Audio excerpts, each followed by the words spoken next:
મિત્રો, આજે તમને એક એવી જગ્યાની મુલાકાતે લઈને આવ્યો છું, રહસ્યથી ભરેલી જગ્યા, અને અહીંયા તમારે દર્શન કરવા હોય તો ધ્યાન રાખીને પગ મૂકવો પડે છે, કેમ કે શાક ખેતલા આપા આખા મંદિરની અંદર તમને જોવા મળે છે. ખેતલા આપાનો ઇતિહાસ પણ આપણે વિડીયોમાં જાણશું. ખાસ કરીને આ મંદિર તમારે જવું હોય તો રાજકોટથી આશરે 60 કિલોમીટર અને જસદણથી 20 કિલોમીટરના ડિસ્ટન્સે આવેલું ખેતલા આપા મંદિર કડુકા. હેલો મિત્રો, તો એક નવા વિડીયોમાં ફરી તમારું સ્વાગત છે. મહાદેવ હર જય ખેતલા આપા. તો પાછળ નિહાળી શકો છો, આપણે આજે એવી જગ્યાએ આવ્યા છીએ જ્યાં એમ કહેવાય કે તમારે દર્શન કરવા હોય, મંદિરમાં જવું હોય તો બહુ ધ્યાન રાખવું પડે છે, કેમ કે દાદા છે એ એમ કહી શકાય કે ગમે ત્યાં ખુલ્લામાં આટા મારે છે. એક એવી સરસ મજાની અને હિસ્ટ્રીથી ભરેલી જગ્યાએ હું તમને આજે લઈને આવ્યો છું. ખેતલા આપા કડુકા ધામ છે. તો સરસ મજાની જગ્યા છે. હાલો તમને અંદર જઈ અને દર્શન કરાવું કે કઈ રીતનું છે, અને અહીંનો જે ઇતિહાસ છે એ પણ તમને જણાવીશ. તો ખાસ વિડીયો સાથે જોડાયેલા રહેજો. વિડીયો ગમે તો એક લાઇક કરવાનું ભૂલતા નહીં, ને કમેન્ટની અંદર જય ખેતલા આપા લખી નાખજો.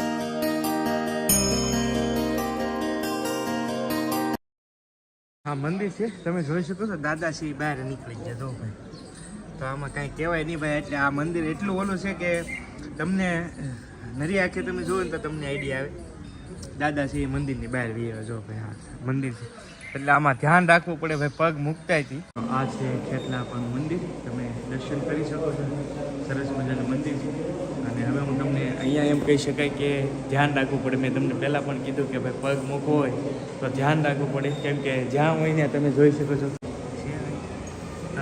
આ મંદિરમાં તમારે હરેક જગ્યાએ ધ્યાન રાખવું પડે, કેમ કે ભાઈ આવી રીતે ખુલ્લા છે, તમે જોઈ શકો છો. અહીં ઘણી જગ્યાએ છે, તમે નિહાળી શકો છો. ખેતલા આપવાના તમને લાય દર્શન થઈ રહ્યા છે. અહીંયા નાના એવા છે ખેતલા આપવા છે. જો ભાઈ આવી રીતે મંદિરના આખા ઓલામાં ક્યાંય પણ ફરતા હોય એટલે ધ્યાન રાખવું પડે છે. આ મંદિર છે, અહીંયા પણ તમે નિહાળી શકો છો. જો અહીંયા એમ કહી શકાય કે અહીંયા પણ છે. જો અહીંયા એમનો આખો ઓલો છે, તમને કદાચ દેખાતા હોય કે ન દેખાતા હોય, પણ આવી જ રીતે એમ કહી શકાય કે ખેતલા આપવાના તમને આખા મંદિરમાં દર્શન થતા હોય છે. સામે પણ તમે નિહાળી શકો છો, કેટલા મોટા છે.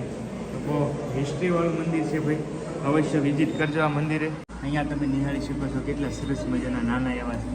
પણ આમાં તમે અહીંયા જો આખા ડટાઈ ગયેલા છે, આમાં ઘણા બધા છે. તમે નજર કરશો ને તો તમને આઈડિયા આવશે કેટલા છે, એનું કોઈ નક્કી જ નથી. આમાં મને કમ્પ્લીટ નથી દેખાતા, પણ આખી જગ્યામાં એમ કહી શકાય કે દાદાના દર્શન થાય છે.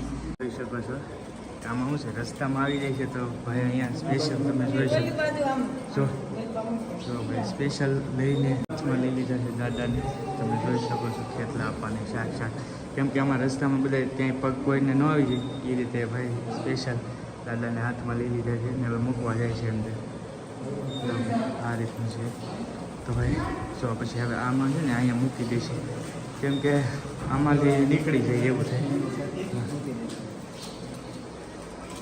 જો એટલું ઝડપી ફાસ્ટ શકો છો. બધા પૈસા પણ મૂકે છે દાદાના દર્શન કરીને. આપણી સાથે અત્યારે ભાઈ છે, એ દાદાના સેવક છે. તો જે આ ખેતલા આપવાનો ઇતિહાસ છે એ આપણને થોડોક કહેશે ભાઈ.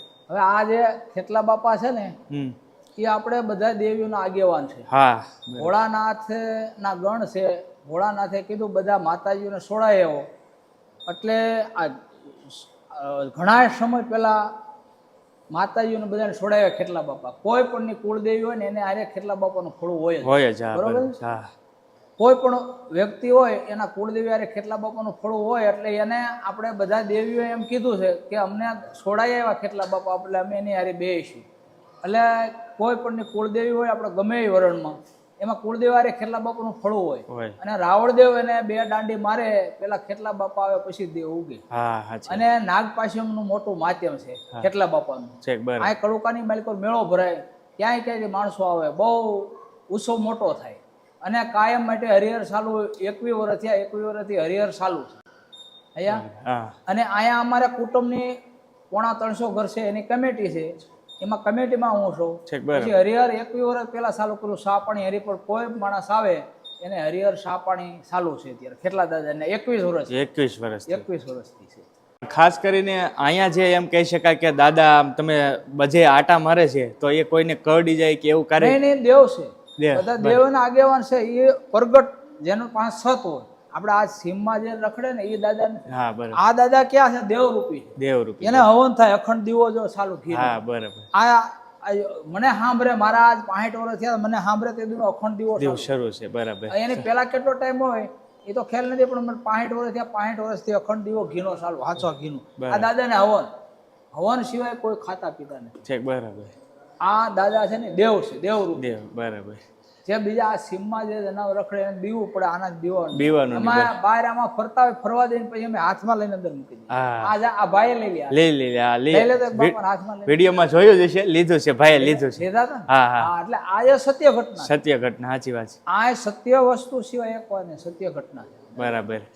તો ભાઈ આવી અને રીતના અમારે 500 વર્ષ થઈ ગયા ખાંભી નહીં ભુવા બાપા હતા કાના આપા નામ હતું હા કાના આપા આનો પરસો બાપાને દર્શન કરવા માટે કાયમ માટે બાપાએ કીધું કાયમ માટે દર્શન દે ઠીક બરાબર. કામ દર્શન નતા દેતા કોક સમયે દેતા હતા પછી એની કમાણી એવી હતી ભક્તિની હા ભક્તિની કમાણીથી બાપાને એમ કીધું બાપા કાયમ દર્શન દો ને બધા માણસોને ઓલું થાય તમે એમાંનું 15 દિવસ મહિને દી વખત દર્શન દેતા એટલે બાપાએ એની ભક્તિને લઈને કીધું કે કાયમ માટે દર્શન આપો એટલે બાપા કાયમ માટે બંધાણા અને દર્શન આપે બરાબર. કોઈ પણ માણસ ગમે ત્યાંથી આવે એને દર્શન આપે કહેવાય છે કે કાના આપા છે એ જ દાદાને અહીંયા અત્યારે એના હિસાબે જ આપણે બધા દર્શન કરી શકીએ છીએ. પ્રગટ એને કર્યા એને કરેલા છે. કમાણી કાના બાપાની અમારે ભુવા બાપા એ થઈ ગયા આજથી 500 વર્ષ પહેલા છેક બરાબર. એને કમાણી એને કીધું કાયમ માટે દર્શન આપો એક દિવસ નહીં. હા બરાબર. કોઈ પણ માણસો આવે આશા લઈને આવ્યું હોય હા ક્યાંય ક્યાંથી માણસો આવે ને આશા લઈને આવ્યું હોય જેની આશા પૂરી થાય બાપાના દર્શન સાક્ષાત થાય એ આ બાપાનો પ્રતાપ.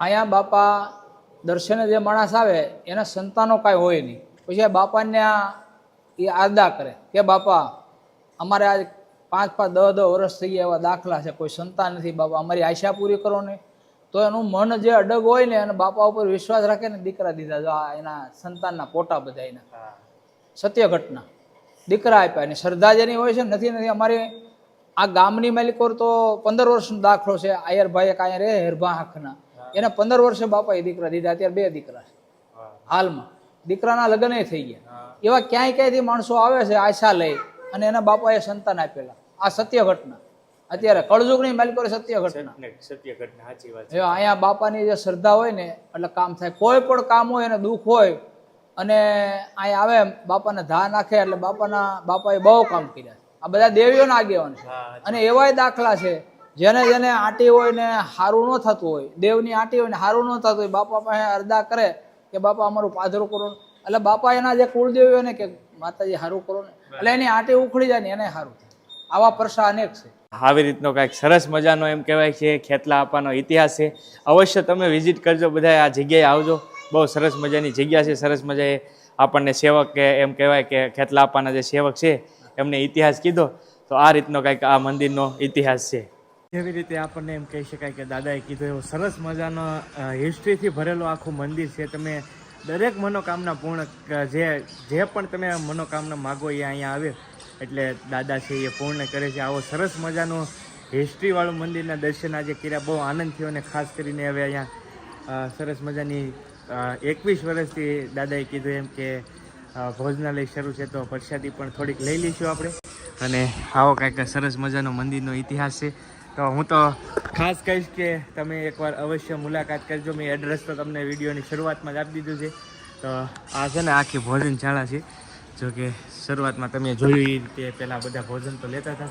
તો હાલો હવે આપણે પ્રસાદી લઈ લઈએ છે ભાઈ થોડા કંઈ જો કે જો છે ને દાદાને જે લીધા છે ને હવે મૂકવા જાય છે ભાઈ એ રીતનું છે. સ્નાન કરી નહીં કે દાદાની ઈચ્છા હોય ને સ્નાનની હા છે બરાબર ઈચ્છા હોય એ પ્રમાણે સેવક હોય તો જ થઈએ કે હાલે કે આને હાથમાં લેવું એટલે ભાઈ દાદાને બહુ કહેવાય. જો ભાઈ છે ને સ્નાન કરાવી દીધું છે દાદાને ત્યાર પછી હવે ડાયરેક્ટ મંદિરમાં મૂકી આવી છે એ રીતનું છે ભાઈ. તો સરસ મજાનું સેવક છે. બાકી ઘણા બધા દૂર દૂરથી લોકો છે એ અહીંયા આવતા હોય છે દર્શન કરવા માટે. કેમ કે વિડીયોના માધ્યમથી તમે ઘણી બધા જગ્યાએ જોયું હશે પણ તમે હરુભરું આવે તો તમને આઈડિયા આવે કે કઈ રીતનું છે ભાઈ. તમારી નજર સામું તમે જોશો ને તો તમને આઈડિયા આવે છે કે ભાઈ કઈ રીતની જગ્યા છે. એવી અદ્ભુત જગ્યા છે. જો ભાઈ ભાઈઓ પણ છે વિડીયો જોવે છે ઓળખી ગયા સબસ્ક્રાઈબર છે અમારા. તો દર્શન કરી લીધા ને વાહ વાહ રીતનું કંઈક હતું ખેતલા આપાનું મંદિર અને ખેતલા આપાનો ઇતિહાસ. સરસ મજાની જગ્યા છે, અવશ્ય વિઝિટ કરજો. વિડીયો ગમે તો એક લાઇક કરવાનું ભૂલતા નહીં. ચેનલ ઉપર પહેલી વાર આવે તો સબસ્ક્રાઈબ કરી નાખજો. ખાસ ને કમેન્ટની અંદર જય ખેતલા આપા લખી નાખજો અને તમારા મિત્રોને વિડીયો શેર કરજો અને પહોંચી જજો આ જગ્યાએ. સરસ મજાની જગ્યાએ દર્શન કરજો, મજા આવશે. ચાલો મળશું નવા વ્લોગ સાથે. ત્યાં સુધી બધાને જય માતાજી, રામ રામ, મહાદેવ, જય ખેતલા આપા.